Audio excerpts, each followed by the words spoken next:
नमस्कार दोस्तों। आज इस वीडियो में हम कुल 70 क्वेश्चंस लेकर के आए हैं जो यूजीसी नेट योगा जो 100 कोड नंबर है, पेपर 2 जिसके जाना जाता है, उसमें इम्पोर्टेंट हो सकते हैं। एक्सपेक्टेड आप इन्हें कह सकते हैं। इन आंसर्स में ऑप्शंस एक या उससे ज़्यादा हो सकते हैं। उस आधार पर चलिए कुछ क्वेश्चंस को सॉल्व करते हैं।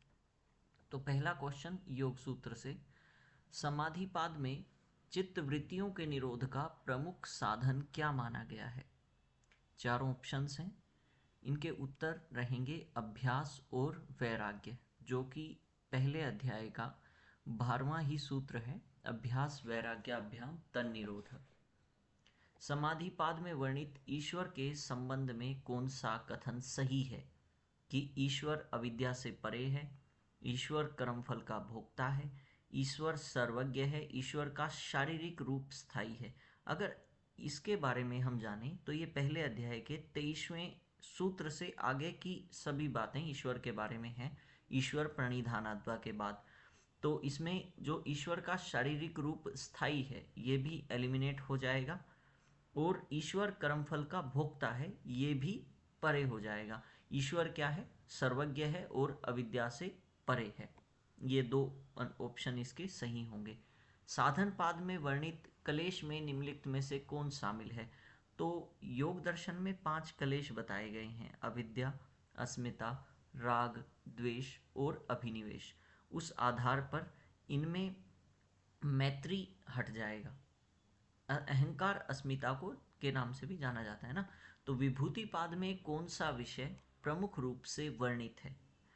तो विभूतिपाद में हम विषय देखेंगे कौन कौन से हैं।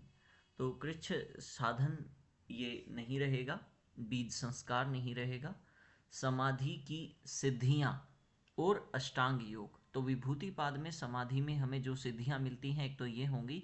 अष्टांग योग के जो 3 अंग होंगे, है ना, धारणा, ध्यान और समाधि, ये 3 ऑप्शन में आ जाएंगे, लेकिन अष्टांग योग के बारे में प्रमुख रूप से साधन पाद में ही बताया गया है ना।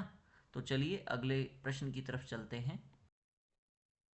प्रश्न संख्या 5 की चर्चा करें। तो केवल्यपाद मुख्यतः किस पर केंद्रित है? तो केवल्यपाद के बारे में हम बात करें तो केवल्यपाद योग दर्शन का 4था अध्याय है। यह किस चीज़ पर केंद्रित है? यह प्रकृति और पुरुष के भेद पर केंद्रित है, और उसके अलावा यह किस पर केंद्रित होगा? चित्त के संस्कारों का क्षय होने पर, जिसमें विवेक ज्ञान के बारे में बताया गया है, उसके डेफिनेशंस दी गई हैं, और सत्व और पुरुष का भेद हो जाने पर जो ख्याति के रूप में होता है ना, तो वो अवस्थाओं के बारे में यहाँ पर बताया गया है। छठा, साधन पाद में कर्माशय के विषय में कौन सा कथन सत्य है? तो इनके उत्तर ना मैक्सिमम में एक से ज़्यादा भी हो सकते हैं।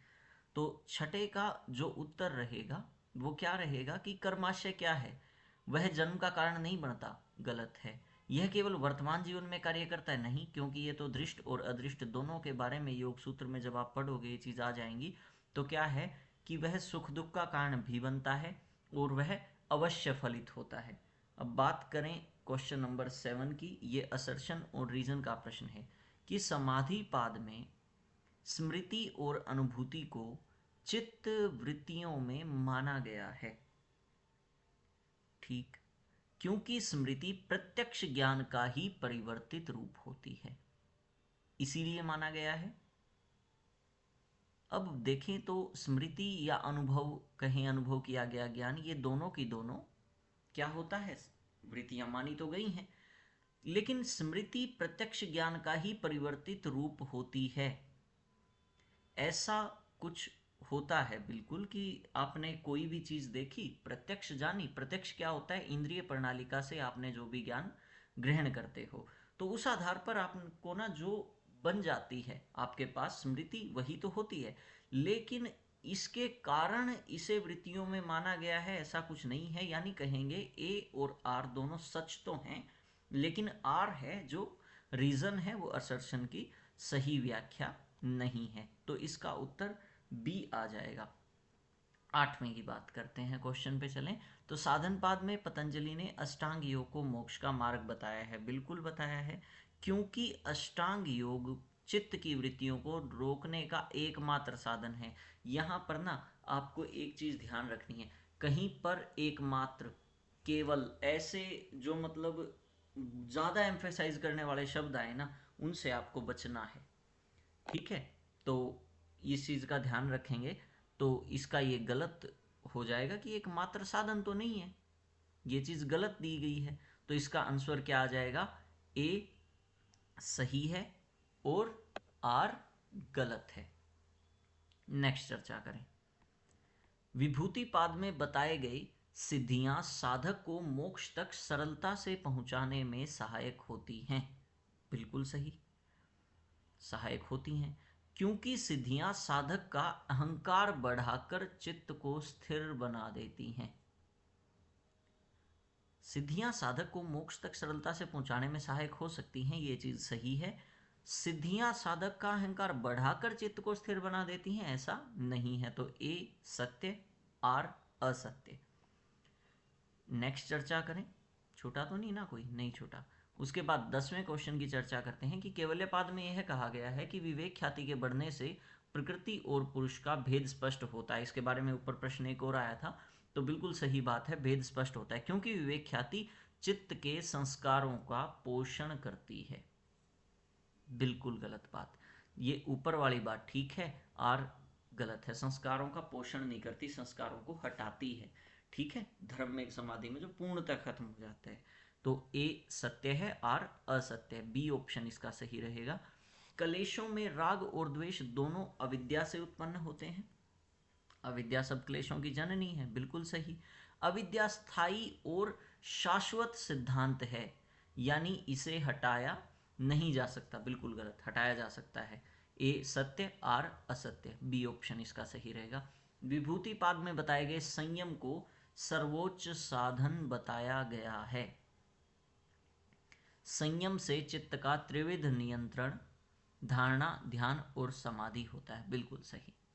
ठीक है भाई, तो इसमें क्या हो जाएगा, 12th का जो आंसर आएगा वो ठीक व्याख्या भी है कि ऊपर वाली बात बताई कि संयम है वो एक साधन के रूप में माना जा सकता है, और संयम से चित्त का जो त्रिविध नियंत्रण है, धारणा, ध्यान, समाधि, ये तीनों होता है। अब आप कहोगे सर इसका तो अलग हो सकता है, अभ्यास वैराग्य हो सकता है, क्रिया योग हो सकता है।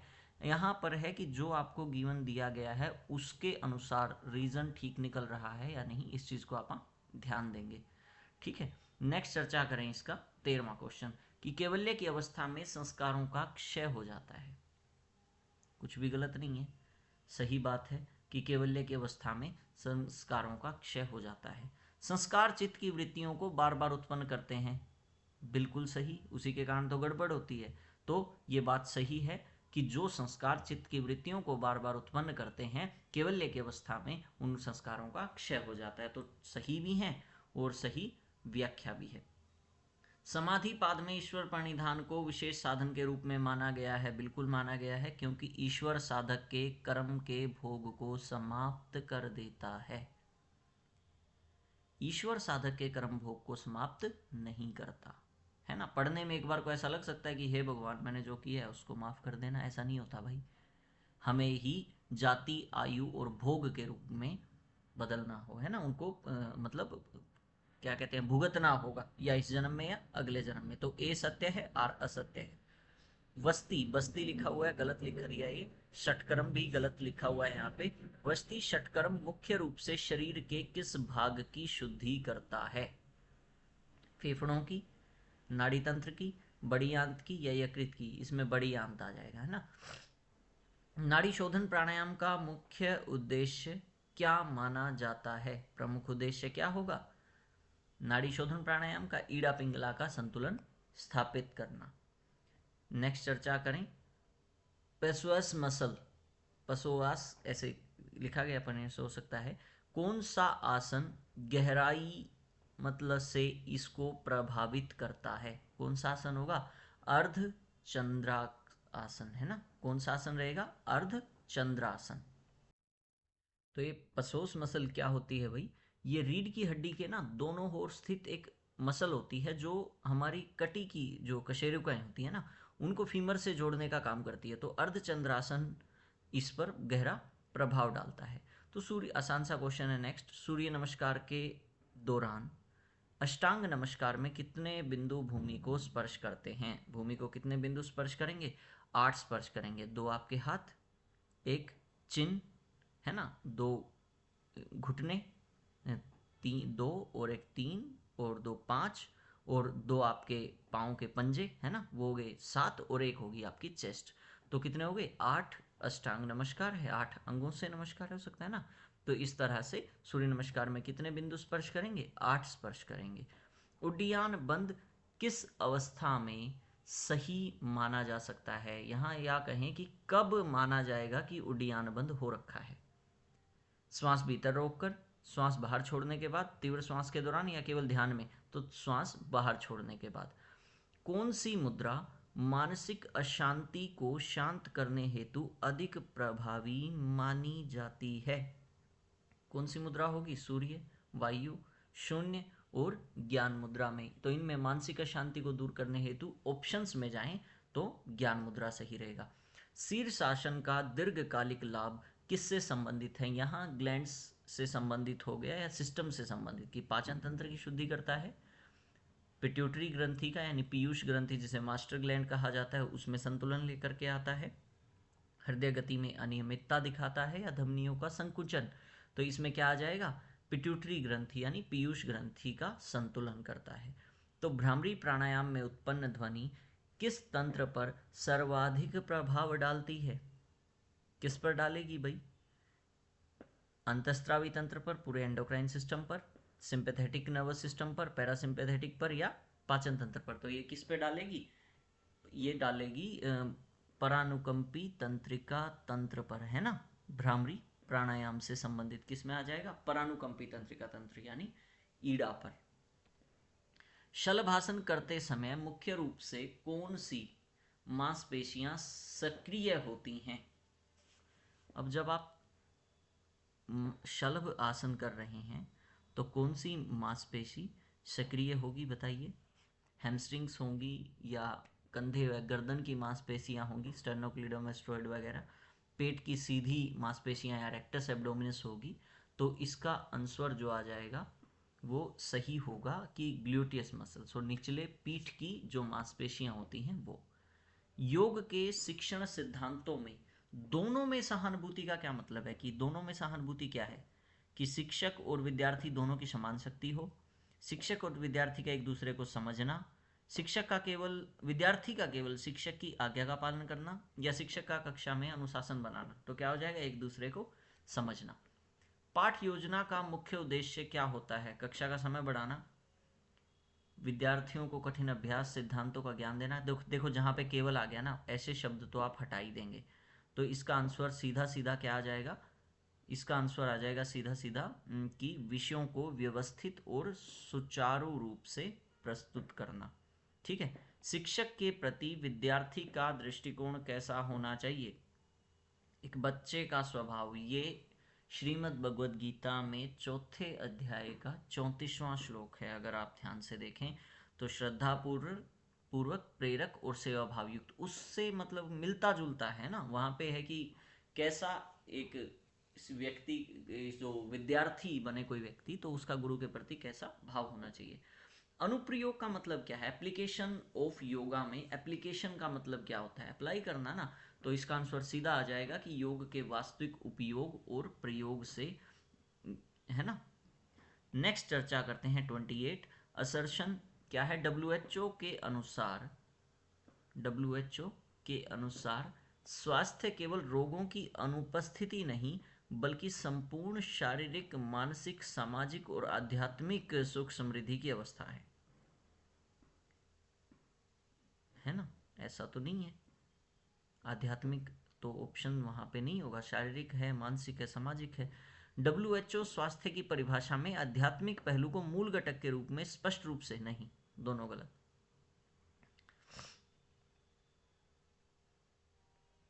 तो ऑप्शन में ये नहीं है क्या दोनों गलत वाला? तो इनमें दोनों गलत आ जाएंगे। लेकिन अगर इन चारों ऑप्शंस में से आपको एक मानना पड़े तो आप पता है किस पे जाएंगे, ए सत्य है और आर सत्य है, और दोनों आर ए की सही व्याख्या नहीं है। क्यों? क्योंकि मूल घटक के रूप में स्पष्ट रूप से सम्मिलित करता नहीं है। ये चीज आप चला गए, मतलब क्या है ना कि ऑप्शन में कई बार हो जाता है कि वो ऑप्शन मैच नहीं करता, तो हमें इस हिसाब से उत्तर तो दे के आना होगा। हम ये तो कह नहीं सकते कि जी चारों में से कोई सा भी ठीक नहीं है, कुछ तो लगाएंगे ना आप। तो यहाँ इस हिसाब से लगाना क्या आ जाएगा कि दोनों सही हैं, लेकिन आर ए की सही व्याख्या नहीं है।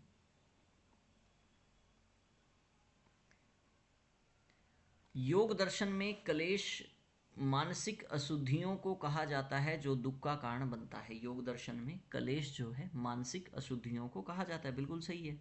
क्लेश मूल कर्माशय दृष्ट अदृष्ट जन्म वेदनी, है ना। क्लेश केवल शारीरिक असंतुलन से उत्पन्न होते हैं, मानसिक अवस्था से नहीं। गलत। क्या हो गया 29 में? ए तो ठीक है, आर गलत है, तो इसका क्या हो जाएगा? सी। 30th बात करें, पारंपरिक आयुर्वेद में वात पित्त कफ को ही त्रिदोष कहा गया है। बिल्कुल सही बात है। त्रिदोष पंच महाभूतों के संयोजन से उत्पन्न 3 मूल शारीरिक सिद्धांत माने जाते हैं। क्या ये सही है? क्या ये हमने पढ़ा है कि वात किन 2 भूतों से मिलकर बना है, पित्त किन दोनों से मिलकर बना है, कफ किन दोनों से मिलकर बना है? उत्तर तो हो जाएगा इसका, आप कमेंट में इनके उत्तर बताएंगे। तो उत्तर तो इसका हो जाएगा, दोनों सत्य भी हैं और सही व्याख्या भी है। रोगों के अधिभौतिक कारण निम्न में से कौन सा है? अधिभौतिक, अधिदैविक और आध्यात्मिक 3 प्रकार के दुख हमने पढ़े थे सांख्य दर्शन के अनुसार। अब उनमें भौतिक कारकों के कारण ही होगा ना अधिभौतिक। पंच महाभूत सिद्धांत में वायु का मुख्य कार्य किससे संबंधित है? टेम्परेचर से संबंधित है क्या? द्रव से संबंधित है? स्थिरता या संरचना से संबंधित है? या गति से? तो उत्तर गति आ जाएगा, है ना। तो गति क्यों? क्योंकि संचरण करना, संचार करना, इसके बारे में बड़े अच्छे से सिद्ध सिद्धांत पद्धति में बताया गया है। वेदों में योग का सबसे प्राचीन संदर्भ किस रूप में मिलता है? ऋषियों के तप के रूप में मिलता है। यहाँ पर गलत मत करना भाई, ऋषियों के तप के रूप में, क्योंकि उन्होंने मनन किया, मनन करने के बाद वेदों में ज्ञान आगे श्रुति के रूप में पहुंचा। किस उपनिषद में शरीर को रथ कहा है, इंद्रियों को अश्व कहा है, बाकी किसको क्या कहा है वो आप कमेंट में जरूर बताएंगे। ये बात है कठोपनिषद में यम गीता की, यमराज नचिकेता को बताते हैं।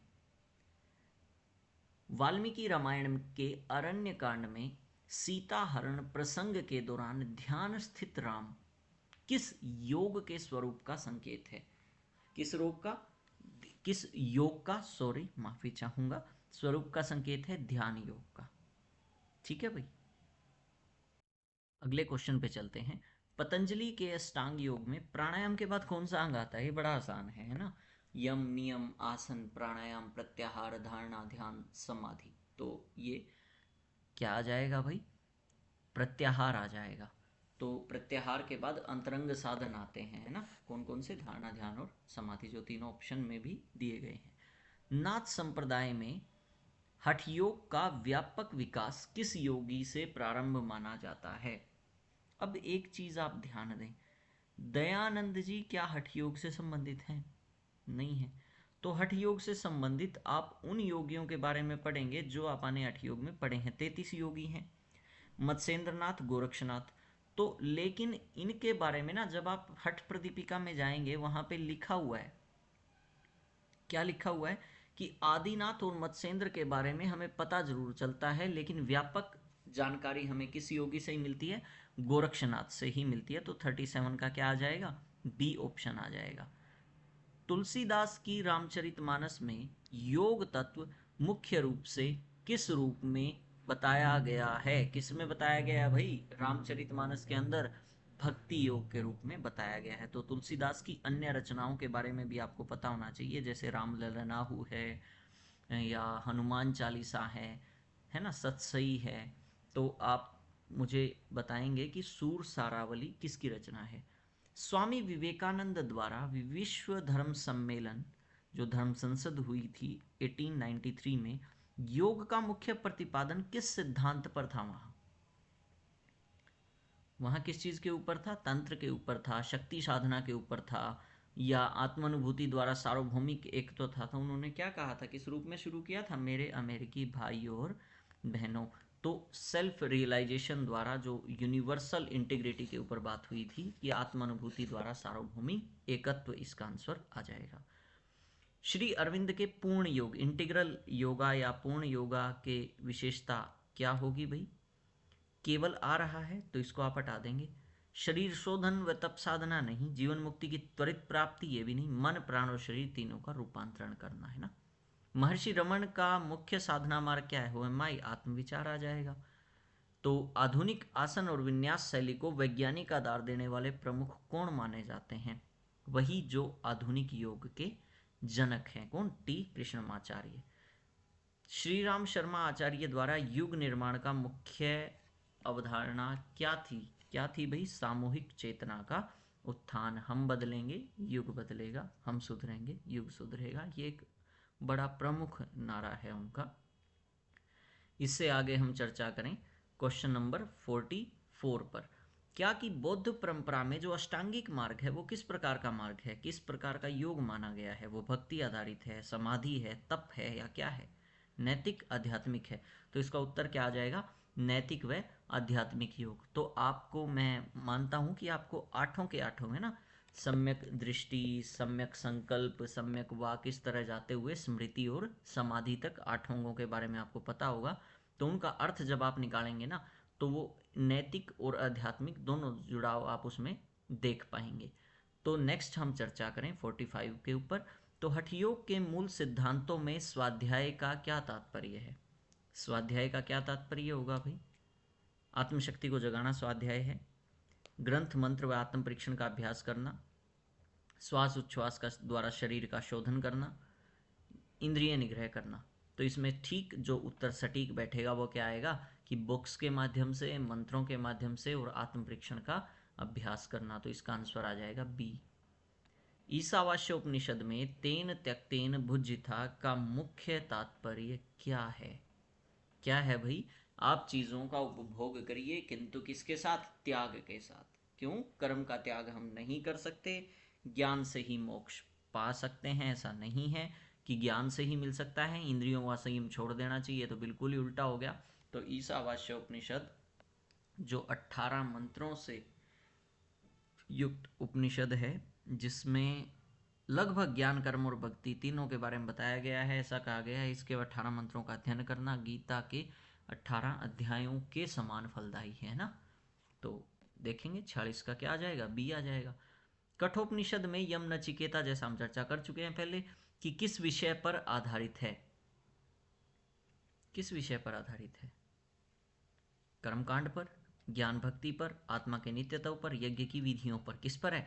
कि मैं मृत्यु के बारे में जानना चाहता हूँ, मृत्यु के बाद होता क्या है। एक तो ऑप्शन आपको यहीं से मिल गया। और आत्मा की नित्यता है ना, कि आत्मा मरती नहीं है। जो व्यक्ति ये जानता है, ये रिपीट भी हुआ ना गीता के अंदर भी, यही वाला तो श्लोक है कि जो उसको मरा मानता है या जो आत्मा को मारने वाला समझता है, वास्तव में वो दोनों ही नहीं जानते कि आत्मा ना तो मरता है ना किसी के द्वारा मारा जाता है। प्रश्नोपनिषद में प्राण को किस रूप में वर्णित किया गया है भाई? प्राण को मुख्य रूप में बताया गया ना। इंद्रियों का स्वामी तो नहीं हुआ, मन का दास भी नहीं है। केवल श्वसन क्रिया केवल आ गया तो ऐसे ही हटा देंगे। तो जीव की ऊर्जा और सृष्टि के आधार रूप में, चेतना के रूप में प्रमुखता बताया गया है। मुंडकोपनिषद में परा और अपरा विद्या में क्या भेद है? बड़ी इंपॉर्टेंट है। परा और अपरा मुंडकोपनिषद के अनुसार। तो मुंडकोपनिषद अथर्ववेद से लिया गया है। तो परा विद्या ब्रह्म ज्ञान और अपरा विद्या लौकिक ज्ञान। मुंडकोपनिषद के अंदर ही सत्यमेव जयते का वर्णन आता है। मांडुक्य उपनिषद में चेतना की कितनी अवस्थाओं का वर्णन है? सबसे छोटा उपनिषद 12 मंत्रों वाला। इसके अंदर चेतना की 4 अवस्थाएं हैं। कौन कौन सी? जागृत, स्वप्न, सुषुप्ति और तुर्यगा। 51वें क्वेश्चन की बात करें तो ऐतरेय उपनिषद के अंदर को अहम, मैं कौन हूं का समाधान किस रूप में मिलता है? इसी में 4 लोक, अंभ, मरीच, मर और आप्स, और उसके अलावा 8 लोकपालों का वर्णन है। इसी उपनिषद में मैं कौन हूं का समाधान किस रूप में मिला है हमें? ये मिला है आत्मा के रूप में, कि शुरू में केवल परमात्मा ही था। तैत्तिरीय उपनिषद में पंचकोश सिद्धांत क्या दिखाता है ना। पंचकोश सिद्धांत तैत्तिरीय उपनिषद में बताया गया है। इसके बारे में आनंदवल्ली में और भृगुवल्ली में बताया गया है ना। शिक्षावल्ली में तो शिक्षाएं आ गई कि अतिथि देवो भव, मातृदेवो भव। तो क्या सिद्धांत है पंचकोश की? आनंद तक पहुंचने का है ना, सबसे बाहरी अन्न में कोश, फिर प्राण में कोश, फिर मनो में कोश, फिर विज्ञान में कोश, फिर आनंद में कोश, है ना। तो सी ऑप्शन इसका आ जाएगा। छांदोग्योपनिषद का प्रसिद्ध महाकाव्य तत्त्वमसि किस शिक्षा को प्रकट करता है? क्या कहता है भाई? जीव ही ब्रह्म स्वरूप है। बाकी तीन पढ़ेंगे आप तो अपने आप ही एलिमिनेशन से भी हो जाएगा। गीता में वर्णित स्थिर प्रज्ञ पुरुष की प्रमुख विशेषता क्या होगी?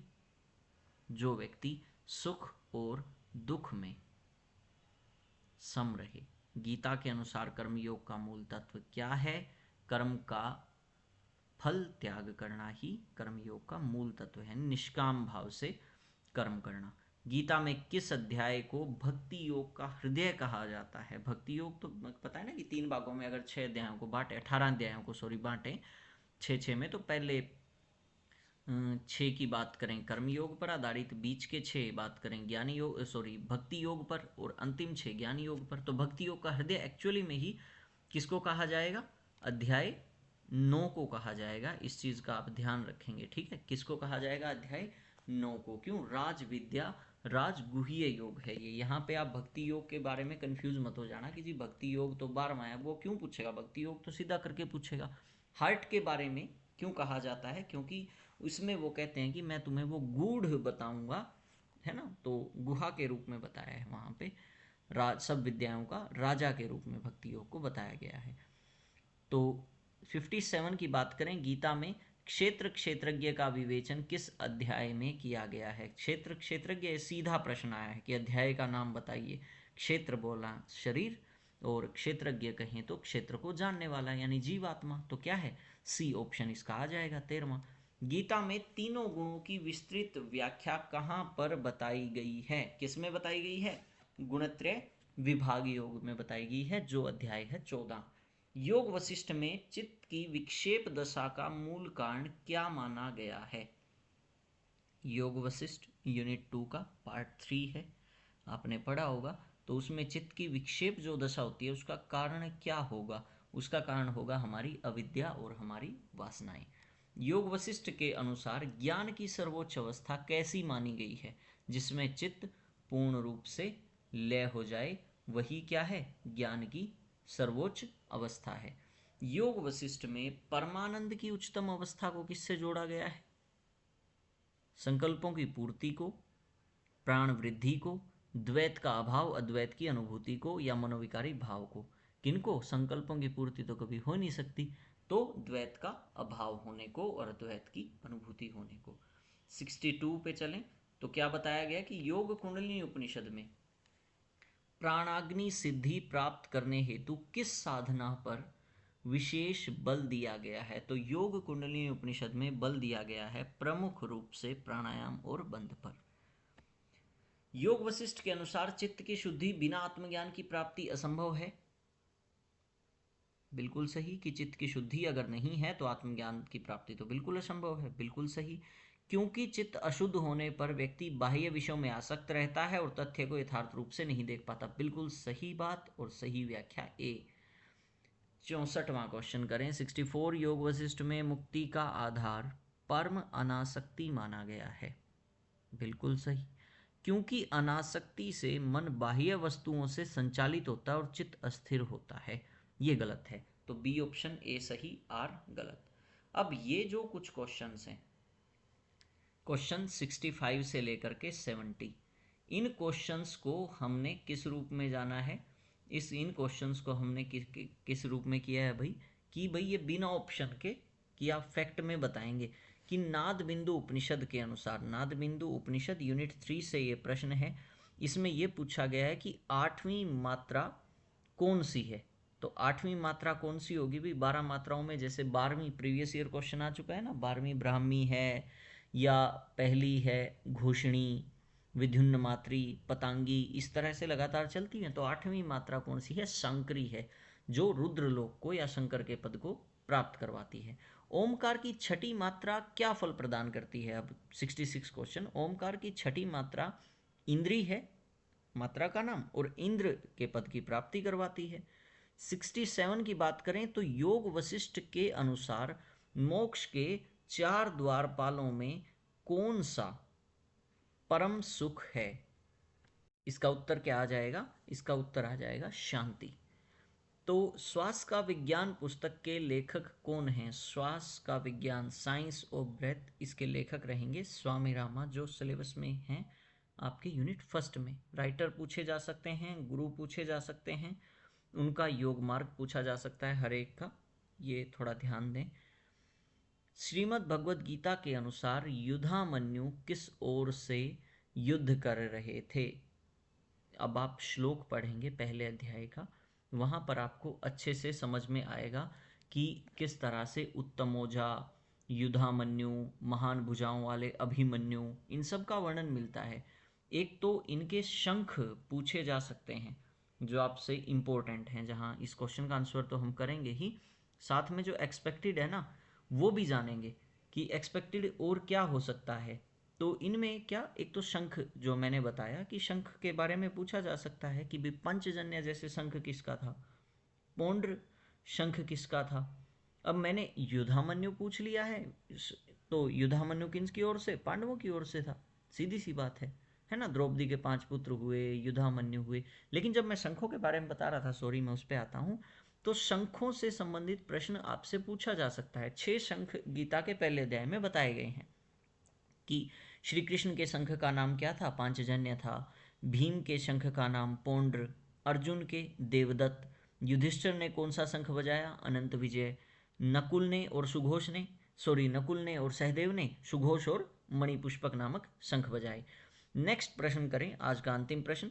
बिहार स्कूल ऑफ योगा के अनुसार, बड़ा इंपॉर्टेंट क्वेश्चन है ना, बिहार स्कूल ऑफ योगा के अनुसार जो योग निद्रा है, पहले क्वेश्चन तो यहीं से आया, हमें पता चला क्या कि योग निद्रा का प्रतिपादन किन्होंने किया था? किन्होंने किया था? बिहार स्कूल ऑफ योगा ने। तो उन्होंने अनुसार चरण कितने हैं? इनके कुल कितने चरण हैं? 7 चरण हैं। ठीक है, इसमें संकल्प आदि आ गए, सेंसेशंस आ गई, सारी करके टोटल कितने चरण हो जाएंगे? 7 चरण हो जाएंगे। उसके अलावा MSRT, साइक्लिक मेडिटेशन जैसे एस व्यासा के हैं, इनको आप ध्यान ज़रूर रखेंगे कि विपासना, ज़ेन टेक्निक्स जो हैं, तो अलग अलग जो कंटेम्प्रेरी योगिक प्रैक्टिसेस जो हैं उनको आपको ध्यान रखना है, समकालीन योग अभ्यासों को ध्यान देना है। तो आज की इस वीडियो में हमने कुल कितने 70 क्वेश्चंस यानी 70 क्वेश्चंस को आज रिवाइज किया है। इस आधार पर अपनी तैयारी को एक बार चेक कर लें और जो भी आपका स्कोर बना हो खुद से वो भी कमेंट में ज़रूर बताएं। Hariom all of you.